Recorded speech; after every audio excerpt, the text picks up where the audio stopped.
Bismillahirrahmanirrahim. Assalamualaikum warahmatullahi wabarakatuh. Apa khabar tuan-tuan?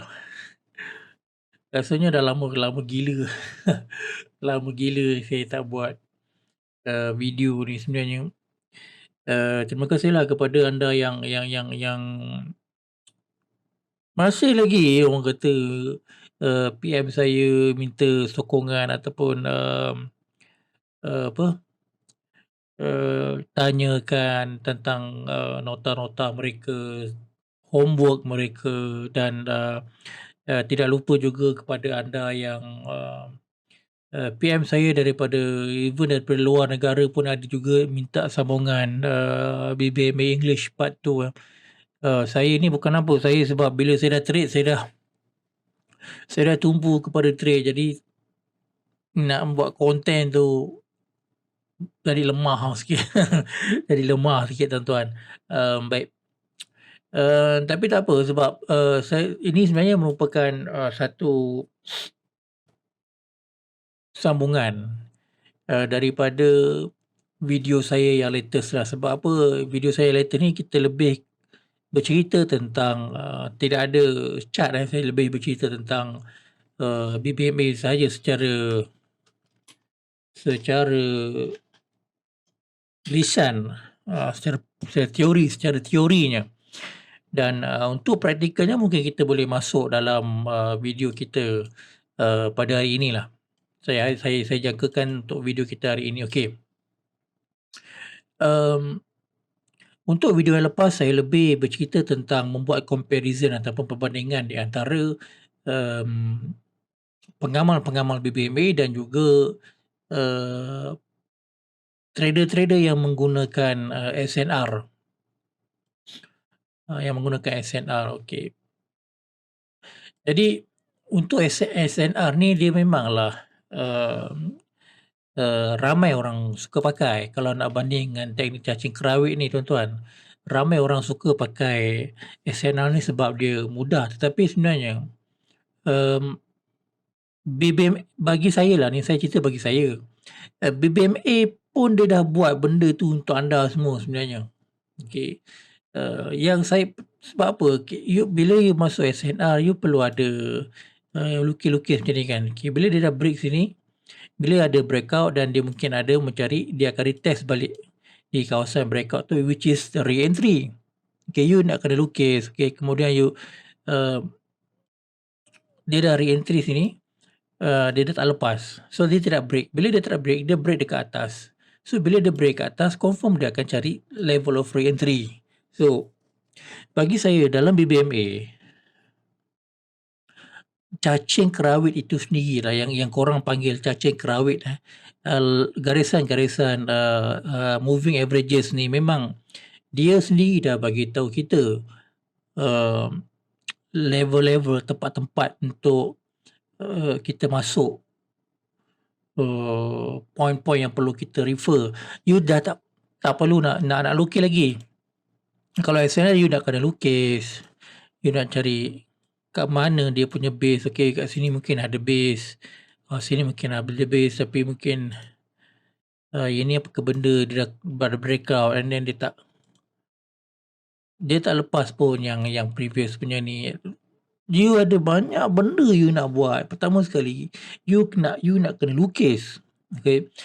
Kenapa saya suka BBMA? Dengan BBMA, saya tak perlu melukis. Itu nombor satu. Saya tak perlu melukis, tuan-tuan. Sebab garisan itu sendiri, dinamik, SNR itu sendiri telah memberitahu saya. Dia dah bagi tahu saya dekat mana poin-poin yang perlu saya, tengok. Sebab tu kita ada terma, kita ada terms, ekstrim, kita ada TP wajib, kita juga ada MHV dan kita ada CSR kukuh. CSR kukuh, skandal kukuh ni adalah petanda awal lah. No, bukan. Satu petanda yang valid mengatakan bahawa, trend sudah berubah daripada kenaikan pergi kepada kejatuhan. Dan kita hanya perlu ukur kejatuhan itu saja berdasarkan momentum. Sama ada momentum tu ada ataupun tidak. Itu saja. Okey. Jadi kelebihan yang pertama tuan-tuan, dengan, BBMA ni, kita dah tak payah nak lukis-lukis. Tak payah nak lukis-lukis, sedangkan, Sebab bukan semua orang lukis tempat yang sama. Saya mungkin lukis macam gini. Tetapi kalau you jumpa trader lain yang mengamalkan SNR, mungkin dia lukisan dia mereka berbeza. Dan mungkin kalau ada mereka yang pernah belajar dengan saya, mungkin lukisan mereka juga berbeza. Jadi bila kita menggunakan BBMA lah, lukisan itu standard. Kita pakai garisan yang standard dan lukisan yang standard. Seperti mana sesiapa yang, kalau saya lihat dari entry dekat sini, memang semua orang yang menggunakan BBMA yang menggunakan time frame yang sama, dia akan nampak point of entry yang sama. Sebab itu tuan-tuan tengok ada setengah sifu-sifu dia entry dia dekat level ni dan dia punya floating dia besar. Ada setengah kalau macam saya intraday, saya entry level ni saya punya floating saya kecil. Sebab dia berdasarkan time frame. Dia berdasarkan time frame. Kalau time frame tu berbezalah dia. Okey. Bila kita gunakan BBMA ni, kita dah buang lukisan-lukisan tu, garisan tu sendiri adalah lukisan untuk kita, tuan-tuan. Seperti mana Bollinger Band. Nampak Bollinger Band ini, kenapa sentuh Bollinger Band? Sebab di sini ada level of, seperti contoh kenapa dia sentuh low BB? Sebab dekat sini ada level of support. Nampak? Level support. Tengok lagi. Inilah dia katakan extreme. Extreme buy di dalam level buy. Okay. Ni extreme sell dalam keadaan trend sell. Kenapa dia kata sell? Sebab EMA 50 itu adalah garis pemisah di antara uptrend dan juga downtrend. Kalau semua orang tahu tentang tu ataupun semua orang pegang benda tu, yang mana garisan ni extreme, kenapa dia sentuh? Dia ada level kat situ. So kenapa dia sentuh dekat sini? Sebab dia nak buat pertukaran arah yang baru. Satu benda tuan-tuan yang saya heran tuan-tuan, trader-trader, saya bukan condemn, tak. Saya suka pelbagaikan teknik. Tetapi yang saya tidak faham adalah bila trader-trader yang menggunakan teknik tertentu tetapi cuba untuk condemn BBMA, saya rasa heran. Sebab apa? Anda lebih suka melukis, okey, anda lebih suka membuat extra work untuk melukis di chart anda berbanding dengan BBMA yang dah lukiskan untuk you. Cuma kita yang baru ni yang tak faham, yang susah untuk faham bahawa yang garisan-garisan ni adalah lukisan-lukisan dynamic SNR. Itulah support, itulah resistance yang dynamic. Dia berubah-ubah dan bila kena point itu, itulah dia petanda yang dia beritahu pada kita. Jadi kita dah tak payah nak melukis-lukis. Ekstrim kita dah tahu dah ekstrim dekat sini. Pun kita dah tahu dah ekstrim dekat sini. Tak payahlah kita nak melukis-melukis. Dia ada breakout, lepas tu ada base kat sini. Okey, mungkin akan ada entry point. Mudah sebenarnya. Jadi saya heran kenapa. Itu yang pertama lah. Jadi bila orang kata BBM ini payah nak faham, ini lebih mudah you buy SNR, you lebih mudah untuk melukis. Tak ada masalah. You teknik masing-masing. Tetapi hanya kerana kita tidak memahami sesuatu itu tidaklah bermaksud tidak bagus untuk kita dan tidak bagus untuk semua orang. Belum tentu. Okay, jadi ini saya punya pandangan lah. Saya cuma share saja. Pertama, saya suka BMWay sebab saya tak payah melukis. Habis cerita kan, saya tak payah melukis. Dan yang kedua sekali tuan-tuan, selain daripada tidak perlu melukis, dia bagi entry point yang betul. Okay, contoh macam yang saya tak fahamkan adalah kenapa BBM ini susah sangat nak faham. Okay. Pertama, bila you menggunakan naked chart, you melukis sendiri, you lukis sendiri, you boleh tahu nak untuk sabar. Okay. Tetapi bila you menggunakan BBMA, yang saya heran, BBMA dah tolong lukis dah untuk you. And yet apa masalah yang berlaku adalah you hilang sabar. You tak boleh nak sabar. Bila trader-trader dia tak sabar, memang dia akan jadi perangkap entry awal. So you akan masuk perangkap entry awal. So mana-mana trader yang PM saya sekalipun, saya cakap dengan dia, kalau you buat naked chart, you reti untuk sabar. Kenapa dengan BBM you tak reti untuk sabar? Kenapa you tak boleh tunggu untuk muncul candle arah kukuh? You know? Benda yang mudah. Ramai trader kawan-kawan tak sahabat-sahabat saya yang terperangkap. You sendiri yang tak boleh nak sabar. Sebab tu dia ada sabar. S33, S tu sabar. Kalau you masuk naked chart, you berreti untuk sabar. Apa hal pula masuk BBM you tak reti nak sabar?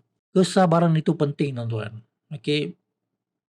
Saya ada test account juga. Saya ada test account. 20 ke 50 USD pun saya boleh naikkan juga ke 300 USD. Trade santai-santai. Saya ada test satu akaun kecil. Trade santai-santai pun boleh dengan syarat sabar. Saya masuk bila saya nak dapat pips. Itu. Kalau saya tahu saya tidak akan dapat pips, saya tidak akan masuk entry. Okay. Kat depan kita ni kita ada chart, nak buat apa dengan chart ni sebenarnya. Okay. Satu benda, tuan-tuan. Saya nak anda faham lah. Satu benda yang kita nak kita pakai H4 lah. Okay, tengok Saya jumpa satu benda. Saya nak share dengan anda semua. Bila mana pertukaran arah tu berlaku. Okay, kita katakanlah ini adalah TF3 lah, iaitu TF yang besar.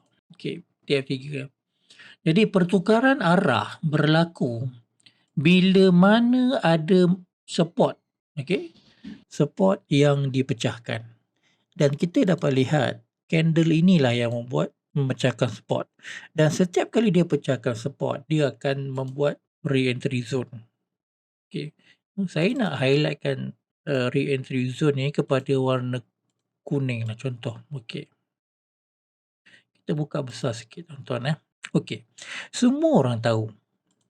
Okay. Lepas zone-zone re-entry yang buy ni, dia membentuk support yang baru. Okey, nampak tak satu arah awal dah muncul. Jadi kita nak ambil arah awal ni. Tengok dekat arah awal ni yang dah break level support ni. Okey. Dia tidak break ketinggian yang even momentum pun tak ada. Okey, momentum pun tak ada. Dan arah yang baru tidak muncul kecuali ekstrim di sini. Kalau yang ini dia naik tinggi, dia akan jadi momentum. Tapi sebab dia dah break ke sini. Dia dah break sini. Candle beradik ni. Saya panggil dia candle beradik, tuan-tuan. Kenapa saya panggil candle beradik? Sebab candle beradik ni adalah satu naik dan satu turun. Satu bear dan satu bull. Satu bear dan satu bull. Satu bear dan satu bull. Okay. Candle yang macam ini sebab dia memberi kita petanda, sebab level-level ni lah biasanya akan munculnya arah-arah yang kukuh. Sama lah candle beradik ni muncul arah yang kukuh, dan setiap kali muncul arah yang kukuh dia akan membuat zone re-entry. Okay, saya nak bawa zone re-entry. Ini adalah time frame 3 tadi kan. Kita nampak ini adalah time frame 3 dan kita tahu dia ada zone re-entry dekat sini. Saya tandakan. Okey. Zone re-entry. Jadi untuk trader-trader BBMA yang menggunakan H4 sebagai TF3 pada 16-17 hari bulan, mereka akan menjumpai. Okay, sekiranya anda trade menggunakan H4 sebagai TF3 dan saya juga menggunakan TF3, mana-mana anda dan juga saya, kita akan dapat jumpa zone re-entry ni. kita akan dapat jumpa zone re-entry ni. Ini yang menggunakan TF3H4 sebagai TF3, inilah zone re-entry yang you akan jumpa. Bila kita jumpa zone re-entry, kita akan pergi ke zone TF1, TF2. Apa yang muncul dekat TF2? Dekat TF2 ni kita ada nampak dua situasi. Okay. Satu adalah ekstrim dan satu lagi adalah MHV. Okay. MHV ni kita kata apa? Ini adalah level resistor yang tidak dipecahkan. Okay. Adakah ini arah? Ya, ini adalah arah. Kenapa dipanggil arah? Kerana dia break previous resistance. Jadi candle ini dia break, tetapi dia masuk balik. Bila dia reverse balik, dia naik balik, tidak muncul arah buy yang baru, yang mana dia membuat breakup untuk MA yang high. Dia tidak akan ada kenaikan. Okey. Ini yang pertama. Yang kedua ni memang clear cut ekstrim dan ini adalah reverse candle. Tidak ada kalau dulu saya mengatakan beza ekstrim dengan momentum. Ekstrim ni bila dia keluar dia akan masuk balik, dia akan membuat candle beradik. Tetapi kalau momentum dia akan ada berjujukan, berterusan. Ya, candle akan naik ataupun turun macam kat sini. Turun, naik, turun. Itu momentum. Okay, kalau ekstrim dia akan naik, dia akan turun balik. Dia akan reverse balik. Dia akan masuk badan balik. Okay. Dan kita nak fokuskan kepada ni TF2. TF2 dia dah buat satu macam MHV. Ini yang ada setengah cikgu dia panggil MHV. Yang ni ekstrim. Okay. Ada setengah dia panggil arah. Tapi arah tu dah masuk reverse dan mematikan kenaikan dan cuba naik untuk menembus kembali resistance, membuat new high yang baru tidak berjaya tetapi dia telah pecahkan. Nampak tak ada garisan? Candle beradik ni dia dah dipecahkan di sini. Nampak ada candle ni. Sepatutnya dia break di atas level ni. Okey, sepatutnya dia break. Dia dah buat re-entry. Dia sepatutnya naik atas. Tetapi dia turun ke bawah. Jadi dia pecah ke bawah.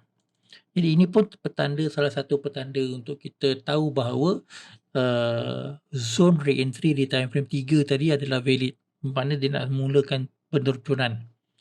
Cara nak tahu senang saja sebab ini TF2 dia lebih kepada MHV di tengah-tengah ni, di point of resistance dan juga extreme. Kita tukar kepada time frame 15. Okey. Dekat sini kita nampak ada arah kukuh. Nampak? Kita boleh nampak arah kukuh kat sini.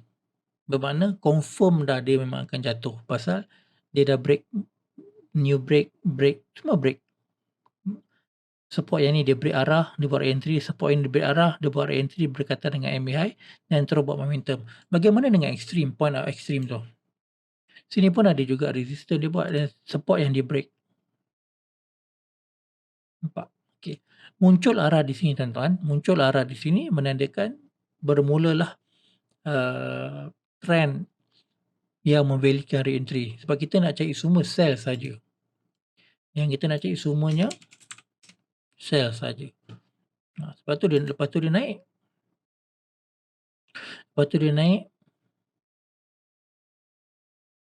Adakah kenaikan ini arah? Okay, ni saya nak tanya. Adakah kenaikan point CS ni adalah arah? Point B ni adakah arah?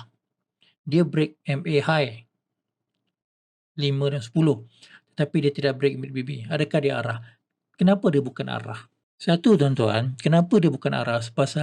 Kerana cuba tengok ada tak candle beradik ataupun resistance yang cuba dia break. Tidak ada. Tetapi dialah yang membuat resistance dan dia turun, membuat re-entry dan dia naik, tidak melepasi untuk buat re-entry sell yang baru. Kemudian muncullah CSR yang baru. Okey. Arah baru, arah sell ni dia turun ke bawah. Kemudian nampak tak benda macam ni? Ni. Nampak tak benda ni? Turun, naik, turun, tapi naik. Bermakna ini adalah arah. Kenapa saya katakan ini arah? Siapa tahu? Kerana dia ada point yang dia break. Jadi dia ada arah, tetapi dia tidak akan dia tidak melepasi pun arah yang ini ataupun arah yang terdekat ni. Nampak ni, puncak tertinggi ni nampak. Shadow yang tertinggi pun dia tak lepas. Jadi dia akan turun balik dan perhatikan macam mana candle-candle ni semua dia break di sini dan dia naik. Nampak tak buntut dia ni? Support ni dia break dan dia naik, tidak pun melepasi untuk naik ke atas macam ni. Dia naik, dia kembali 40 pip lah. Tapi dia tak naik, tapi dia turun. Maka inilah continuous. Satu benda yang saya nak anda tengok sebenarnya. Macam ini. Ni semua arah. Bila dia naik, dia takkan melepasi pun poin-poin ni semua. Dia akan jadi ekstrim. Nampak tak? Nampak tak candle yang ni? Candle merah ni, yang gemuk ni, yang tinggi dia dah pecahkan, ada candle beradik dekat sini. Naik, reverse, dia naik balik, lepas tu dia break. Maka dekat sini kebiasaannya akan ada entry point yang time frame kecil bagi. Contoh ni M15, kita tengok M5 ada tak? Mana ni?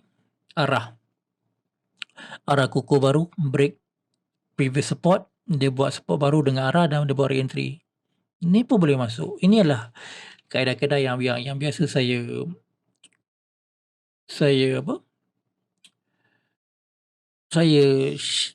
amalkan. Yang saya amalkan adalah beginilah kaedah dia. Sebab itu penting tuan-tuan, kalau sangat-sangat penting untuk kita ada sabar. Kalau you tak sabar, you memang tak akan jumpa entry. You akan jumpa floating. Benda berapa minit, 20 minit saya buat video. Saya tak buat lama-lama ini sebenarnya. Saya cuma just nak clear cut. Maknanya kalau dekat sini level, you jumpa level, kita tengoklah satu lagi mana paling mudah. You tengoklah satu lagi kat sini kan. Level re-entry ni berapa bulan ni? 29/4, 5/5. Okey, 5 Mei. 5 Mei ada ekstrim. Betul kan? Ikut SOP, re-entry di time frame besar. Time frame di pertengahan akan buat ekstrim. Kita tengok 5/5 di ada satu arah yang break. Okey, lagi 29/4 pun ada arah break. Okey. Kita nak tengok tuan-tuan yang selalu menjadi tanda tanya adalah kebiasaannya bila kita kena macam ni. Ini dia turun bawah kan. Okey, ni tak apa. Ni dah dia kira untung lah. Ni kalau dia turun macam ni. Dia turun lepas tu dia naik balik. Okey. Katakanlah lepas dia turun, dia naik balik. Sejauh mana macam kita tak tahu yang dia takkan naik melepasi daripada garisan top ni. Kita tengok dekat sini. Selagi mana dia tidak break mana-mana previous resistance dia. Selagi tu dia akan maintain. Sekejap. Saya tunjukkan. Okey. You nampak tak? Previous support yang dia dah break. Dekat sini dia ada break. Candle arah kukuh. Nampak candle arah kukuh dekat sini. Candle arah kukuh ni lah petanda yang mengatakan dia tidak akan naik ke atas, tetapi dia akan turun ke bawah. Benda ni yang kita kena perhatikan. Kalau kita tak perhati benda ni, kita just masuk, kita memang akan kita tak kawal trade kita. Kebanyakan trader-trader BBMA dia tidak kawal trade entry mereka. Maknanya bila dah masuk, dia main lepas macam tu je. Ini salah satu contoh kenapa kebanyakan trader yang menggunakan BBMA dia susah untuk memahami kerana mereka tidak mengawal trade mereka. Mereka tidak mengawal entry yang dibuat oleh mereka sendiri. Jadi bila dia market reverse, memang market reverse lah. Market akan reverse, dia akan bagi tahu. Kalau dia nak reverse, dia akan bounce dekat sini balik. Dekat point yang ada re-entry ni, dia dah muncul, dia dah buat new high.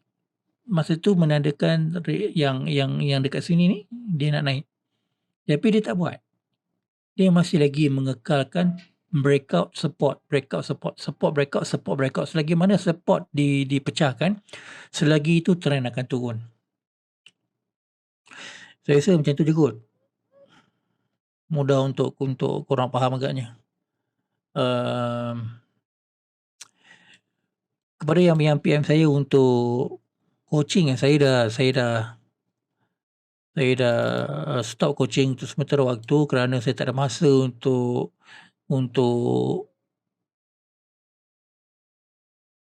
guide. Tetapi mereka yang ada persoalan tentang apa yang nota saya share ni, boleh je Telegram saya, tak ada masalah. Kalau saya ada masa saya akan reply. Dan saya rasa itu saja kot yang memberi technical punya penerangan berkenaan dengan video saya sebelum ni. Ya, betul, ada saya rasa ada satu komen daripada video lepas yang minta saya bagi contoh. So ini adalah contoh-contoh yang saya bagilah. Maknanya SNR itu memang sangat penting, kita memang kena tengok, tidak kira lah, terutama sekali di time frame 1 dan time frame 2. Time frame 3 kita tak payah nak kacau sebab dia dah memang zone re-entry. Kita takkan masuk kalau TF3 bukan zone re-entry. Itu sudah semestinya. TF1 dan TF2 ni ramai yang keliru. Terutama yang TF2 yang kadang-kadang dia tak break EMA 50. Kadang-kadang dia macam break, dia masuk balik EMA 50. Lepas tu dia retest balik, dia tak break. So benda-benda ni yang biasa mengelirukan para trader yang pengamal-pengamal BBMA yang barulah. So saya harap nota saya ini memberi sedikit gambaran ataupun sedikit penjelasan kepada anda bagaimana untuk memahami BBMA. Saya sebenarnya berhasrat untuk buat video ketika saya ada live entry, tetapi itulah, saya pun tak sempat nak buat. Entry-entry saya kebanyakannya waktu saya berada di luar pakai handphone. Jadi saya tak gemar pakai handphone nak live sebenarnya. Saya lebih suka untuk duduk di rumah di hadapan PC ni, tunjukkan kepada anda bagaimana nak trade entry. So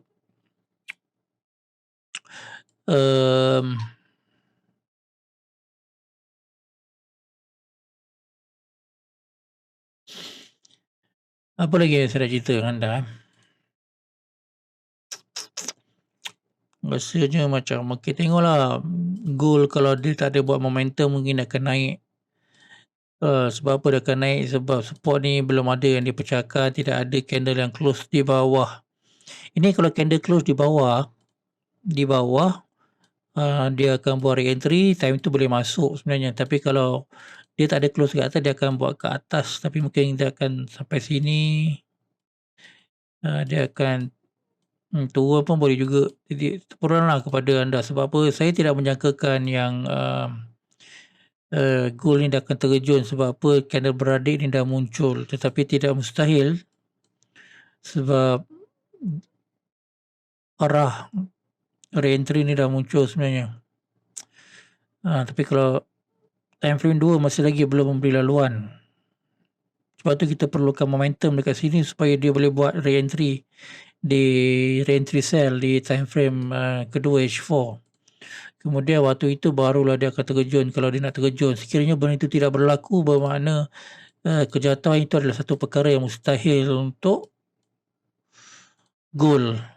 So, saya dah dekat 30 minit dan saya bagi saya membebel-bebel tuan-tuan. Tak tahulah tuan-tuan faham ke tidak. Saya harap gambaran yang saya bagi ni adalah jelas untuk tuan-tuan. Sekiranya ada apa-apa masalah ke, PM je lah. Cuma satu saya nak pesan kepada anda, tak payah nak setakat kecil-kecil nak lukis ni boleh lah. So BBM ni dah memudahkan anda untuk tidak perlu melukis support dan resistance. Dan kemudian tolonglah sabar. Janganlah masuk perangkap awal. Sebab apa? Pecahan support dan juga resistance di TF1 tidak bermakna TF2 juga pecah untuk memiliki re-entry. Selagi TF2 pun tak pecah ataupun TF1 ni dia dah tidak ada momentum, dia patah balik, dia TP lah. Sebab tu Tuan Omar cakap, Cikgu Omar cakap, lepas ke arah re-entry tidak ada momentum, TP. Kalau lepas arah ada re-entry, lepas tu ada momentum, hold.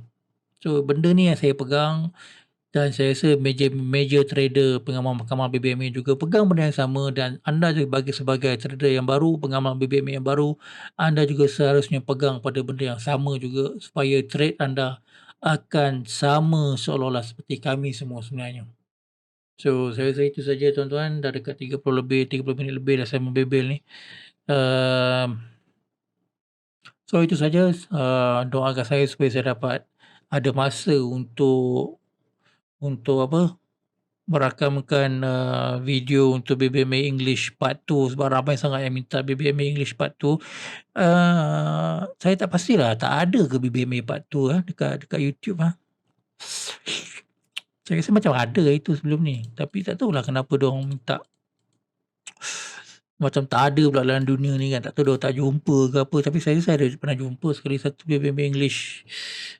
Tapi tak apalah, doakan supaya saya ada masa untuk melayan permintaan anda semua. Semoga anda juga trade dalam keadaan yang sihat dan juga akaun anda membiak dengan hendaknya. Okey, Assalamualaikum. Terima kasih banyak tuan-tuan. Bye-bye.